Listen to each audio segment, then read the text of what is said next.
Good morning, Grace. Hi, good morning.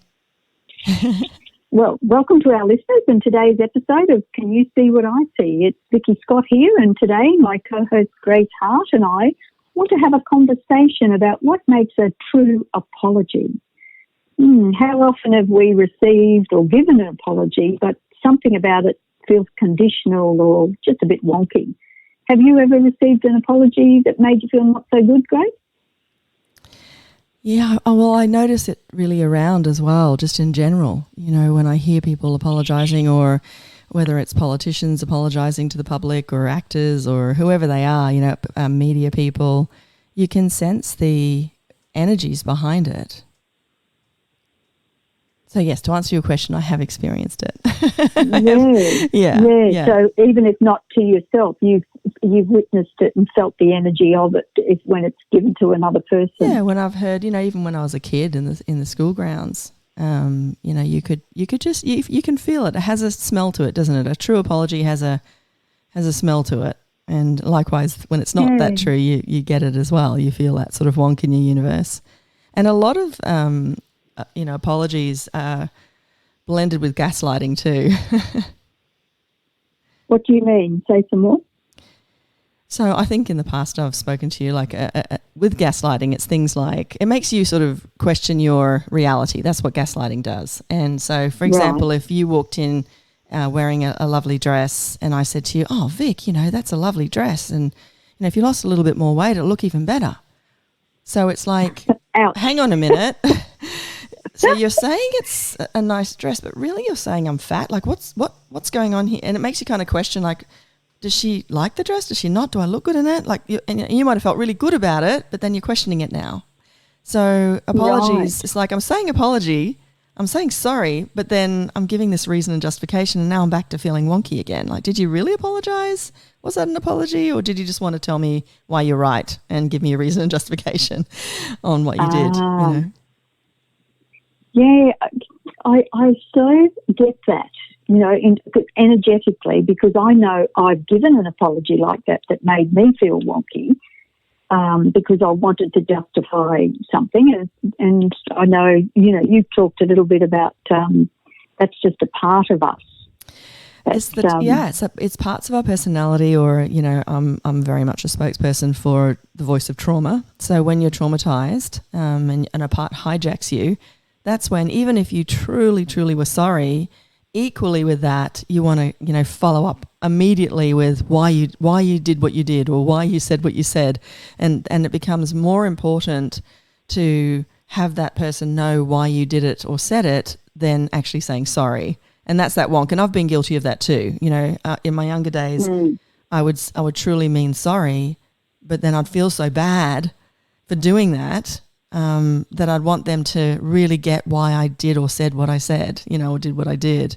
And that's not part of an apology. Reason and justification of the action is actually not required for an apology. We think it is, but no, it actually murkies the water and doesn't allow the apology to be fully received. Yeah, well, that makes sense. You know, the meaning of the word apology is a regretful acknowledgement of an offence or failure. Well, there you go. So it's the acknowledgement of it, isn't it, really? It's not about the justification. No, it's acknowledging something happened and someone was hurt, and that you're truly sorry for your part in that, you know. And another thing about sorry too is truly saying sorry when sorry is required, because sometimes sorry isn't required. Sometimes people, you know, they're perpetrators. They want you to always feel wrong and in a perpetual state of apology. You know, it's a tactic of abuse. So you've got to be aware of, is this apology actually required? Did I actually do something that hurt someone or something? Or is this more just a sorry just to pacify? And, you know, it's a personality of trauma where you fawn. You know, most people are comfortable with the fight, flight, freeze, but they don't know about the fawning, which is the people pleasing.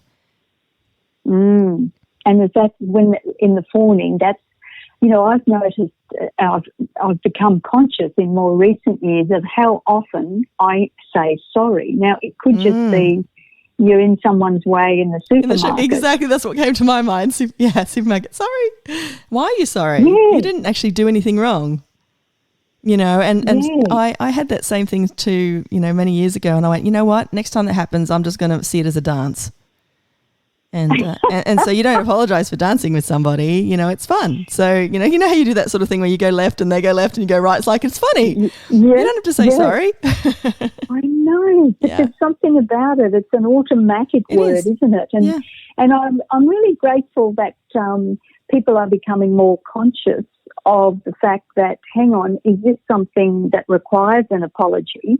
And I know our daughter Beck, with her kids, they'll say, "Oh, sorry, Mum," when she pulls them up on something, and she says, "It's an empty word, Brax, unless you tell me, you're sorry for what? What are you sorry for?"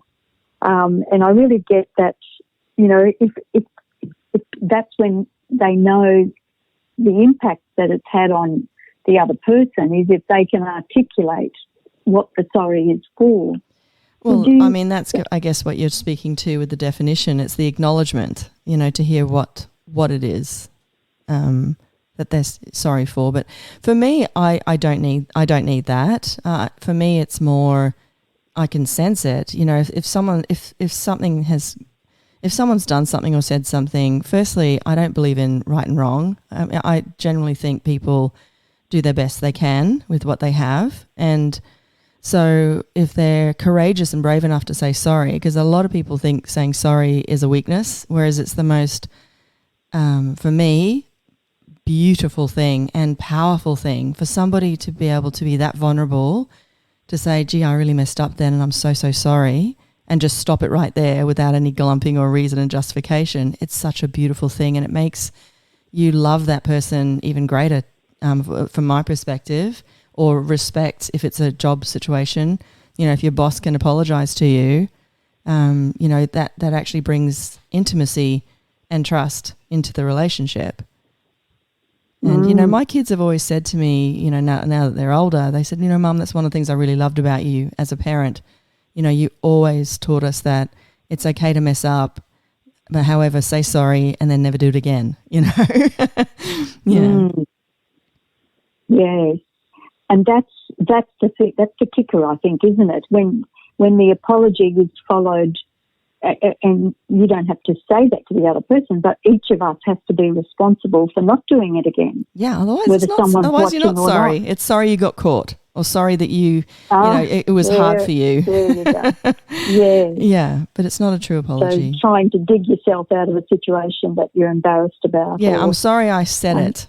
I'm sorry I said it publicly is not an apology, because obviously you're not sorry for having that point of view. You're just sorry that people found out about it. So for me, it's three things. The first thing is there's got to be an energetic vulnerability. So like a heart connection, there's got to be an energy there of like, wow, I really get this, that this hurt, and I'm so, so sorry. And so then there's the actual I'm sorry, the words I am sorry, not glumped with anything else, just truly I'm sorry, for the damage I've caused or the hurt or whatever it is. And then the third component is you don't do it again. Yes. And that's not just in individual relationships, is it? Having worked, with Loacher O'Donoghue, who was from the stolen generation, and people tried to say, "Oh, but you're not really, and if you hadn't been taken away, you wouldn't have had the life that you had, and really you should be grateful." And there was always that justification about that. There was no and she just always, I was so in awe of the grace with which she explained it was, I'm not sorry for me, I'm sorry for my mother, and I'm sorry for the disconnection we suffered, because I could no longer talk to my mother when I did finally catch up to her. I couldn't speak her language. We could not relate. And she knows that, her mother basically died of a broken heart, leaving all her children the way she did. And yet, it's taken a long while across our generations for people to get the impact. Just because it happened in some people's worlds, it's happened in the past. but it's happened in our lifetime. You know, it was happening up until the 70s. There was that direct impact of, you know, taking children away, thinking we're doing the right thing, being very high and mighty in our judgment about that and what we considered a better life might be. But then there's just something about it. I know when, you know, John Howard couldn't say that. In his world, we didn't do that. And he couldn't say sorry.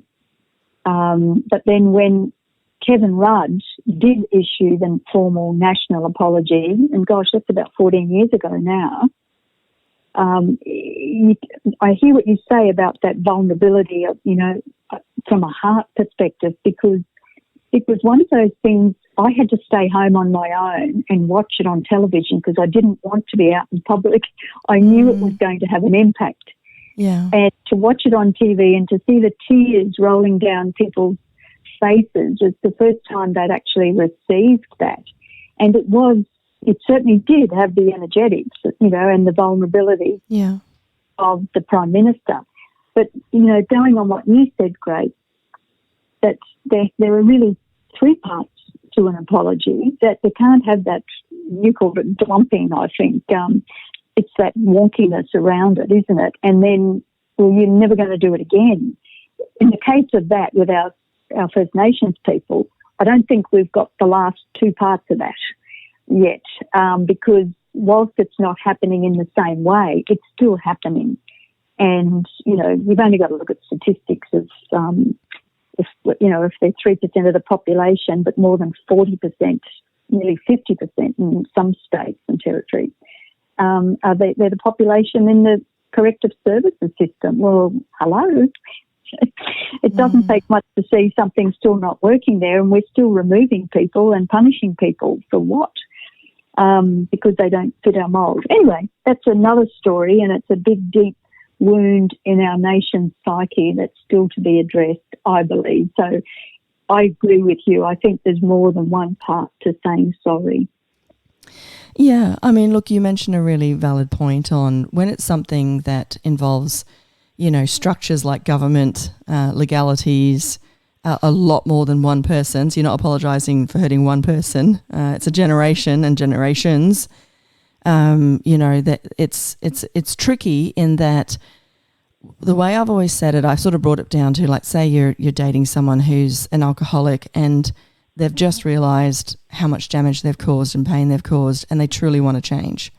And you've made the choice with your awareness to stay in that relationship. They've apologised, you've stayed in that relationship, and they are showing continuous efforts and there's been a genuine change and reduction that's allowing you to feel safe, secure and supported in your relationship. So, and another example could be like there's an affair that, you know, you could choose to leave the relationship. However, if there's true, you know, that there's that apology, there's the looking at what needs to be done so they can heal that, so that, and that might take a little bit of time, you know, to get that trust back or whatever it is. So yeah, and I think what you just brought up is the same thing. It's not as simple as, you know, flicking a switch and now it's fixed and we're not going to do that again. I mean, even smoking, for example, I'm getting in trouble here, but, you know, the government already knows that smoking kills. So, like, I'm so sorry, we've just realised that smoking kills. We're never going to sell it again. You know, they can't do that. There's people who are addicted to it. There's generations. There's money involved. There's legislation, and it would be lovely. I would love it personally if it could be a switch where, wow, we've just realised this is really harmful. Let's stop it. But you've got to look at what that's going to do for the nation as far as people not feeling safe, secure, and supported. In where do they go when they're addicted to cigarettes?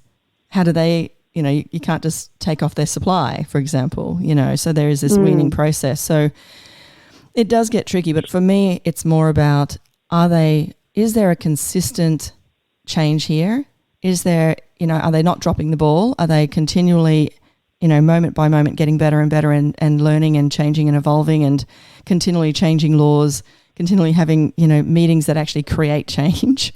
You know, like we've just had the Jenkins report in relation to, you know, sexual harassment and just workplace stuff, and it's like, let's pick and choose what we want from it. Well, really, what about actually implementing the report?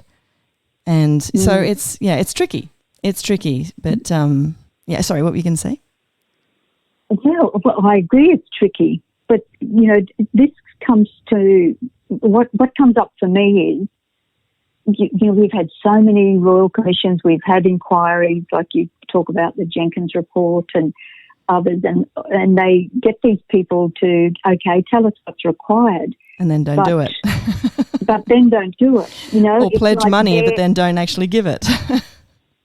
Well, exactly. Yeah. Or they just move money. The governments just move money from one project to another, and so it ends up with a different name. It's really no new money. Exactly. But it really comes back to that thing about how willing are we to be vulnerable, to say, I don't know, and to come from that place of, listen, this structure was set up say, talking about Indigenous people, it was set up at a time where they were excluded from the Constitution, not even counted in the census until 1967. So if we have been so conditioned by that structure and that system, but now we're saying, at a head level, we recognise that the system's stuffed up. Yeah. Well, it doesn't. We have to be willing to say, well, what could the structure now look like if it was to include everybody? And what's important for each of us. Anyway, we're not going to solve it right now, but I guess that what's missing for me is, and especially now, like with the pandemic, people have gone into such a place of fear. And it's almost like we become narcissistic because it's all about us. Yeah. We forget that we're having an impact on somebody else. And to me, it's like there's all these things that happen to distract us from really dealing with the bigger issues of what else is possible here for us to live as human beings that can come more from that place of the infinite being rather than the parts of ourselves that have been impacted by generations of trauma that have never been dealt with. Yeah, I mean, for me, and this is just my interesting point of view, but, everyone, it's really not just about governments, but they're so worried about losing their own job. They're not feeling safe, secure and supported in their own job that they're not willing to actually step forward. And apologies too for not apologies. Sorry. There you go. So actually, this is a really good example. I was just about to say, look, I'm really sorry. My crickets have started up, as in cicadas. So you'll hear them come in and come out and come in and come out. But that's something that you can't, that's not actually required. A sorry is not required. It's more just an acknowledgement, hey guys, the crickets are starting. So if you're hearing this in the background, that's what it is, right? But I was about to say sorry. So this is, we've got to stop that and actually just apologise when there's something to apologise for. I see a government where there is, they do, I shouldn't say a government, I see a world where those in power don't find that tricky. They're willing to go, I'm scared of losing my job. I'm scared of this and that. But you know what? I need to be with integrity here and I'm going to flick that switch. We're not going to do that anymore. It stops with me. That's what I would love. I would love someone to be so, because it's to say sorry and truly mean it without any stuff around it and not do it again takes such courageousness and bravery. It shouldn't, but it does, And, I would love the, Prime Minister to go, right, we've got this report. I am so, so sorry that this has happened. It stops here and it's being implemented and that's it. And the funny thing is what I've found, when you are courageous and brave enough to do that, you actually get really supported. You don't get knocked off. You become someone that actually empowers other people, and they tend to empower you back, And the other thing that you said that was so beautiful, there's a gift in everything if you look for it, but that's not what an apology is about. And you were talking about, this experience, it taught you this, and now you're stronger, or now you're speaking up against it. And, there's always a gift. There's a gift in rape. There's a gift in murder. There's a gift in the most horrific, criminal, disgusting things. Because whatever you look for, you're going to find. However, that's not what the apology is. If you've raped someone, for example, you don't go, oh, but there's a gift there, because now you're even stronger and you've set up a defense martial arts building and you're helping so many other people not get raped. Isn't that, there's a gift there from that rape. Sure, there's always a gift if you look for it. However, an apology is, I am so, so sorry you got raped. That should never have happened to anybody. And then if you go and add, but, at least, you've turned it into something, it just waters down the apology. Oh, it's not about connecting the gift to it. It's about just saying, sorry, I'm so sorry you experienced that. And the beautiful thing that you said as well, you were talking about the different prime ministers and one saying sorry and one, not willing to or whatever. And you don't have to have done the thing. If it's a genuine apology for someone else's behaviour, it can be just as cathartic and just as healing. And that's the beauty, and that's where, you talked about the sorry being, put across the sky, and people were crying because they saw, wow, people care. So you can give that gift to yourself. I know with domestic violence, they really want to hear sorry from the perpetrator. But generally speaking, that doesn't happen. And if it does, it's not real. It's usually just to get a reduced sentence, right? But if it's genuine, that's great. However, you can give that apology to yourself and it can be just as healing. So what do you need to hear? What if you're listening now and you're just thinking, I wish my son or daughter or husband or wife or boss would apologize, and they're not, don't go crazy waiting for something that if your awareness says, if you ask the question, are they going to apologize? And you get no, don't wait around for it, but you can give it to yourself. Gee, I'm really sorry. How would you do that? Give me an example of words you use. Give me a scenario that's happened and I'll tell you how I would do it. Say a boss who probably embarrassed you in a forum that, you were feeling vulnerable, but you felt powerless as well. Okay, so I'd wait for a place that I felt safe, secure and supported. Yeah. And I would do a whole bunch of other things, like ask questions and stuff about the job and everything. But what we're talking about here is you're asking how would I, heal myself from that. Yes. Yeah. Yes. So I would actually recognise that if I was feeling anything uncomfortable, I'd recognise that that's a trauma part. Because when you're being you, and if someone's an asshole, you just go, oh, that's an asshole. It's like there's a rose, there's a weed, there's an asshole, there's a kind person. Like you don't actually have that response. And if you have any kind of resistance or reaction response, it's a trauma part that's, not happy with them doing that, or, you're not willing to acknowledge that they are an asshole, for example. So sometimes just acknowledging that can bring a smile to your face, and then it's like, oh, well, why would I listen to an asshole? It's like, next. Yeah. But how much lighter it feels even just hearing and laughing about that. Yeah. However, if I had really wounded parts, I would probably just speak to the part and just say, I'm really sorry. How are you feeling? And then that part, I'd give it expression. So maybe the part might say, I was really embarrassed.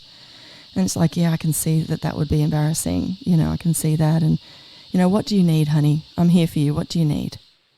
And because when you're working with trauma parts, usually they're young. They're not mature parts.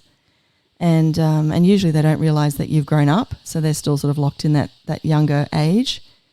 And, so I would, and just like if you had a kid and they were having a bad day, they came home from school and they're upset, you would talk to them, say, oh, I'm so sorry that happened. And what do you need from me? What will help? And they might say, I'd like a bath, or I'd like to go and read in my room, or, and then just give them whatever they're asking for, and they'll be happy, But it can be as simple as acknowledging, I'm sorry. I'm so, so sorry that I put you in that position where the boss spoke that way. You were going to say something. Yeah, you said the word, what do you need? Yeah. The words, what do you need? I'm not sure that's a common response to that.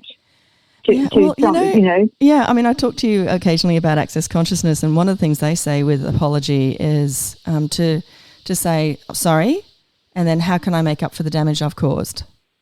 And so that's got that energy. It's like, what's required here? How can I make up for this that I've said or done? And, you know, so if it's like your husband who's had an affair, it's like, how can I make up for this? It's like, well, don't have another affair.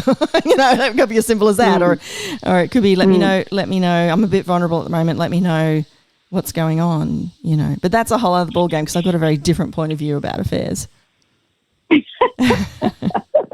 Well, nothing is ever one size fits all, is it, in life? Exactly. It's really just about open, you know, communication and being willing to truly receive where the other person's at, you know, because a lot of times when we go into a relationship, we're in la la land. We can see the possibilities and we're sort of wanting to date the possibility instead of dating what's actually happening.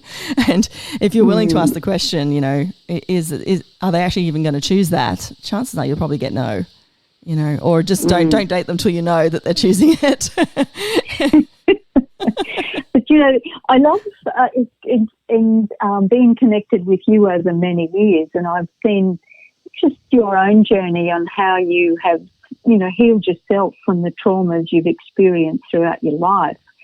And I love the way you use the method, I guess, of asking better questions. Yeah. So to always be in that question around when something happens. Often we'll go straight to our survival brain and look for something there. But if, you know, and I think this is part of what you're saying, what do you need? You're talking about a child coming home from school.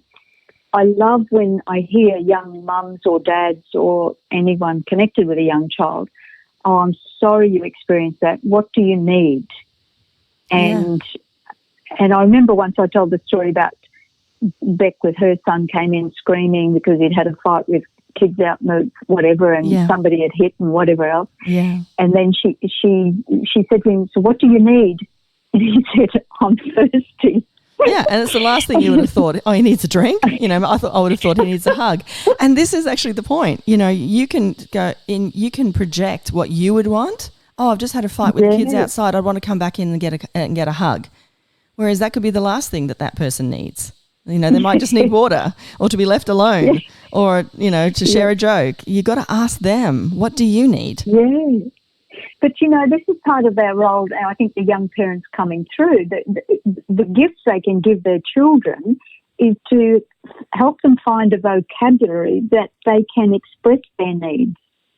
And I didn't have it as a young parent because to me it's like I used to think, well, hang on, I'm thinking this, so isn't that what you're thinking? I didn't have even that cognizance around what I was doing, but I assumed, and we all know what assume means, is that, you know, what I was thinking and feeling the other person was, whereas often it's 180 out, isn't it? Yeah. You really got to be willing to receive what's true for the other person, and that's the kindest thing. Not to project what you would like in that situation. It's really what do they require right now to feel safe, secure and supported. I know Dr. Brené Brown talks a lot about vulnerability being the birthplace of change. Yeah. And and you said that before too, about when you're really vulnerable and coming from that energy of the heart, it actually opens up other possibilities. Yeah, it's not a weakness. Yeah, it's not a weakness. It's when, you know, people get confused by someone who's in story and, you know, or being emotionally hijacked, and that's not what we're talking about. A heart connection is a very grounded presence, being willing to receive everything and not being a space of thinking or, you know, strong emotions or feelings. It's just being absolutely present in your heart and grounded and being willing to receive what's around you with just that space of, you know, non-judgment. Yeah, I couldn't agree more. That, well, Grace, what do you think is some home play that we could do this week? practice apologizing without your parts going, but I want to say why I did it, and because it feels weird when you actually truly just say sorry and don't say anything else. Don't go into, but I just I did it because, or like when you just say I'm sorry, I'm so sorry, and stop. It feels weird. You're not, like it's not complete. It's very similar when you're a person that hasn't experienced good, strong boundaries, and then when you start to have them, oh man, you feel so weird. You feel like you're being a bully. I remember even things like if you're one of those people that when you cancel an appointment, you feel the need to tell them why. Yeah, that's a red flag that you need to work on your boundaries, because they don't need to hear that. They don't need to hear that. That's your part going, I've done something wrong. I cancelled when I shouldn't, and now I need to tell you why I'm not a terrible bad person. And I remember the first time I changed a doctor's appointment, and this is many years ago. It was for the kids, and I rang up and I said, "Hi, I just wish to cancel my appointment for my child at this date and this time." And they went, "Thanks." And I said, "Thanks." And they said, "Thanks." And that was it. Oh, they said, "Do you want to rebook?" And I said, "No, that's not necessary. Thank you." And I didn't even have the need to go into, it's not necessary because they don't have the problem anymore. I just went, "No, that's fine." Yeah. But the old me would have wanted to explain why I was cancelling and explain why I didn't need it to be rebooked again. And they're a busy person. They don't need that. They just need to know there was an appointment. We're cancelling. We're rebooking. What's going on, Yeah. And how much lighter is that for everybody? Everybody. And, it's, of course, I've got groups that I work with trauma, and part of this comes up, and it's really common. They'll ring back and go or get on the Zoom and say, "Oh, my God, I cancelled an appointment and I just said that. It was so weird. It was so great, or this happened to me and I didn't go into the big hoo-ha story, and oh, my gosh." So, yeah, it's a very weird feeling when you start to have boundaries. It is. Well, I think that's one thing we could do. And the other one is maybe just notice how many times in a day you say sorry. Yeah, good point. Go shopping. Because yes, I did it this morning, even walking along the path. Yeah. And I was, why did I say sorry? Because I'm standing in my side of the path walking, but because they were coming three abreast or something, and I went, it's almost like I was apologising for being there. No, that's exactly it. You shouldn't have been in that position. That shouldn't have happened, so it's your fault. Yes, exactly. Yeah. So I'm getting better at noting. I thought, there you go, Vic, you just did it again. So well, what's really good with what you said is and then when that happens, say to yourself, your inside voice, "Hey guys, we don't need to be sorry for that. Just giving you the heads up." Perfect. Well, I'm going to take that on for this week. Yeah. If you stub someone's heel with your trolley, you say sorry because you've hurt them, right? But that's a whole different thing. Yeah. Yes. And there is a difference, isn't there, when you've actually done something that has harmed another person. Yeah. Yeah. No, I hear that.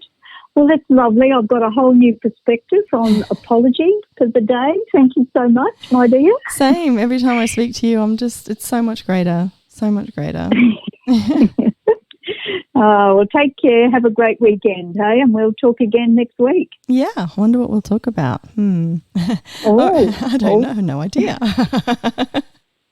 And if we're not on next week, we won't apologise. No, good idea. We come on when we come on, and that's just it. That's the way it is. Mind you, though, I just went, if it was a committed, television show and you didn't make it, well, then yes, you would apologise for that, obviously. Yes. As I say, it's no one size fits all, is it? Exactly. All right, guys, we'll catch you next week, maybe. Take care. Okay. Bye. Thanks, Grace. Bye.